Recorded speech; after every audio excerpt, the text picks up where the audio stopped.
The world holds its breath as a critical announcement from Iran sends ripples through international diplomacy.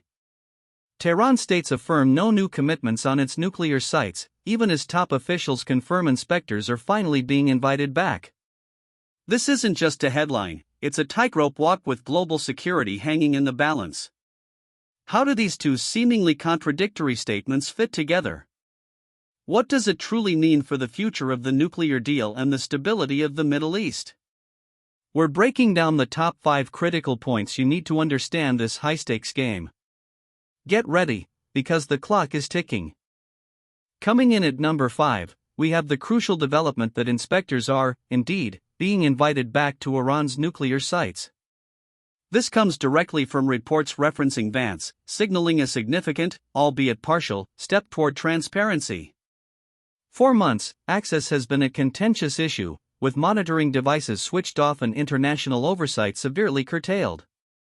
The return of these eyes and ears on the ground is a moment many in the international community have been eagerly anticipating, hoping it could de-escalate tensions and provide much-needed clarity on Iran's nuclear activities. But it's not without its caveats. This invitation is particularly vital for the International Atomic Energy Agency, or IAEA. The IAEA is the world's nuclear watchdog, responsible for verifying that countries comply with their nuclear non-proliferation obligations. Their inspectors are highly trained scientists and engineers, tasked with visiting nuclear facilities, taking samples, and checking records. For years, their access to Iran's sites, particularly the undisclosed ones, has been central to international concerns about the peaceful nature of Tehran's program. Without their presence, the world is largely blind to the true extent and direction of Iran's nuclear ambitions. It's important to remember that this isn't the first time Iran has played a complex game with inspector access. There have been periods of complete cooperation, followed by significant restrictions, especially after the U.S. withdrawal from the Joint Comprehensive Plan of Action, or JCPOA. Monitoring cameras were shut off, and inspectors were denied access to certain sites and data. This created a blind spot for the IAEA. As the IAEA itself stated, it became impossible to provide continuous assurances about Iran's nuclear program. So, while the invitation back is positive, it's viewed through the lens of Iraqi history. Moving on to number 4, let's talk about the mysterious Vance mentioned in the reports. While the exact identity or specific role of Vance isn't fully elaborated in the initial briefing, context suggests this refers to a high-level official or negotiator privy to the ongoing discussions about inspector access. It's likely a reference to a senior figure involved in international diplomacy concerning Iran's nuclear file, possibly within the IAEA or a negotiating body. Their statement about inspectors being invited back serves as a credible confirmation from a key stakeholder, underscoring the gravity of the development. Understanding Vance's statement requires looking behind the diplomatic curtain. Such pronouncements often come after intense, behind-the-scenes negotiations, facilitated by various intermediaries or direct talks. The fact that a specific individual or entity like Vance is cited implies a direct communication channel or a breakthrough in discussions that led to this agreement for inspector returns. It signifies a moment where diplomatic efforts bore fruit, even if the overall situation remains complicated. This glimpse into the negotiation process highlights the delicate balance of power and persuasion at play.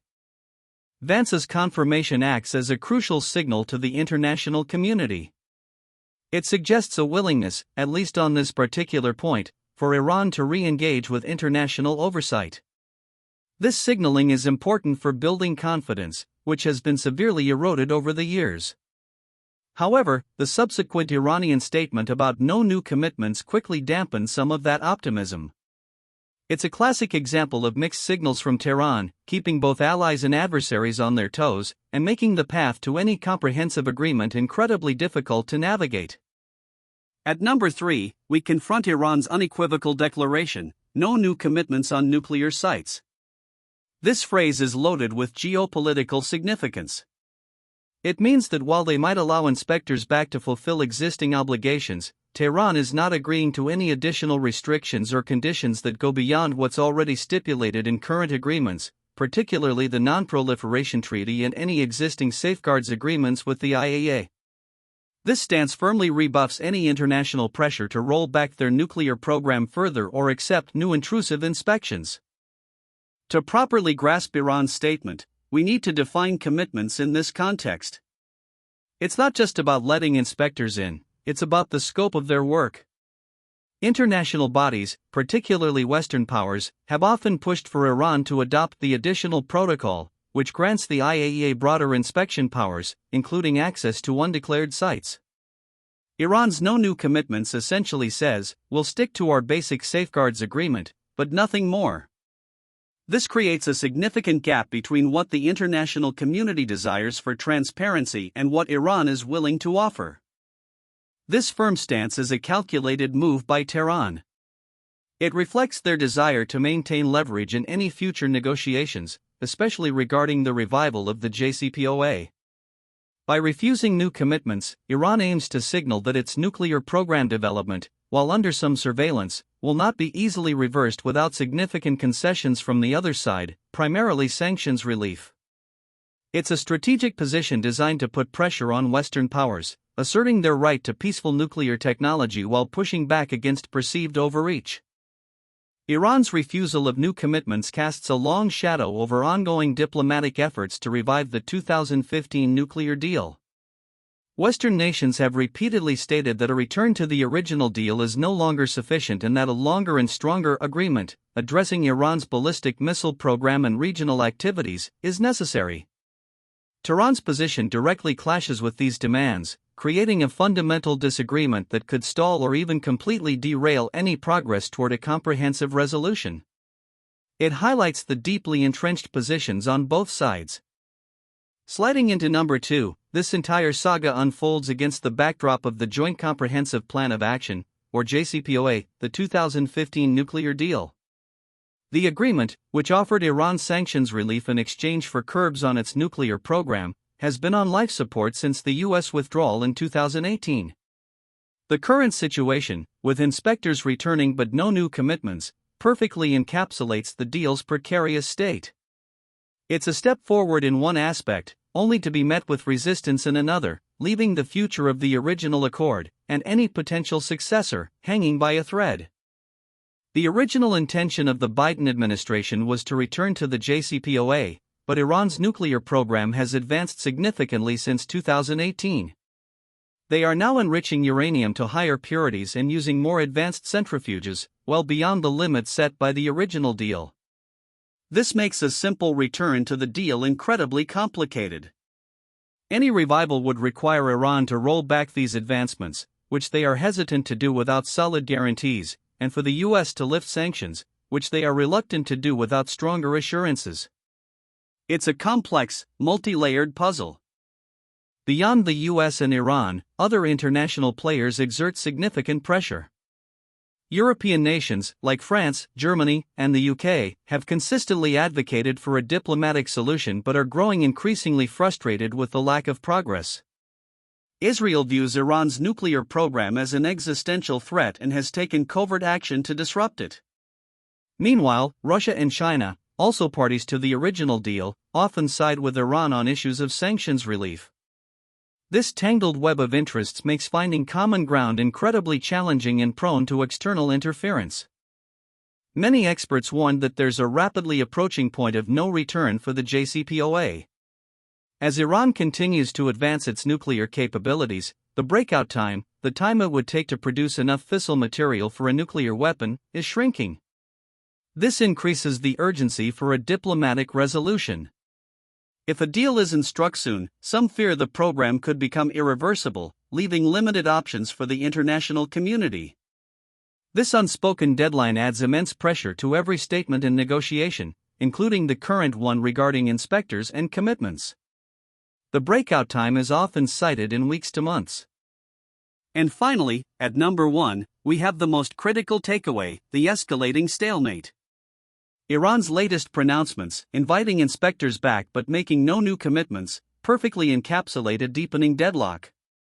It's a cautious step towards transparency on one hand, but a firm refusal to compromise on the other. This creates an unstable equilibrium where both sides are testing boundaries, raising the risk of miscalculation. The current state is not a path to resolution but rather a continuation of high-stakes brinkmanship, leaving the world on edge. The consequences of this stalemate are severe. Without a viable diplomatic path, Iran could continue to expand its nuclear program, potentially reaching the point of nuclear weapon capability. This would trigger a dangerous arms race in the Middle East, with profound destabilizing effects for global security. It also increases the likelihood of military action, either preemptive strikes from adversaries or a regional conflict spiraling out of control. The current status quo is unsustainable, and every day without a resolution adds to the mounting risks. So, where do we go from here? The path forward remains unclear. International efforts will likely continue to focus on de-escalation while trying to find common ground for negotiations. This might involve creative diplomatic solutions, phased approaches to sanctions relief and nuclear rollback, or even new multilateral frameworks. But as long as Iran maintains its no new commitment stance, and the international community insists on a longer and stronger deal, the gap remains wide. The world watches, hoping for a breakthrough but preparing for continued uncertainty. The situation with Iran's nuclear program is a multifaceted challenge with global implications. The return of inspectors is a small window of opportunity, but Iran's refusal to make new commitments ensures the fundamental disagreements persist. This isn't just about centrifuges and enrichment levels, it's about trust, regional stability, and the very architecture of nuclear nonproliferation. Understanding these critical points is vital as we navigate an increasingly complex geopolitical landscape. What do you think is the most significant aspect of this situation? Let us know in the comments below, and don't forget to like and subscribe for more in-depth analyses.